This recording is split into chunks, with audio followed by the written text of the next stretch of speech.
দুনিয়াতে সুখে আছো তারা কিয়ামতের দিন আফসোস করে বলবে, হিনা ইউতা আহলুল বালায়া সওয়াব। দুনিয়াতে যারা 30 দিনে 25 দিন অসুস্থ, দুনিয়াতে যারা অবহেলিত, তাদেরকে আল্লাহ যখন কিয়ামতের দিন পুরস্কার দিবেন, তখন দুনিয়ার সুখী মানুষগুলো আফসোস করে বলবে, হাই আফসোস, লাউ আন্না জুলুদাহুম কানাত কুনিজাত ফিদ দুনিয়া বিল মাকারি।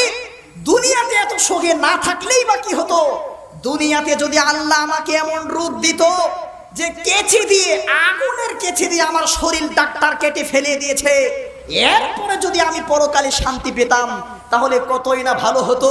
তার মানে যারা দুনিয়াতে সুখে থেকে মালিককে ভুলে আছেন, সৌভাগ্যবান ভাববেন না।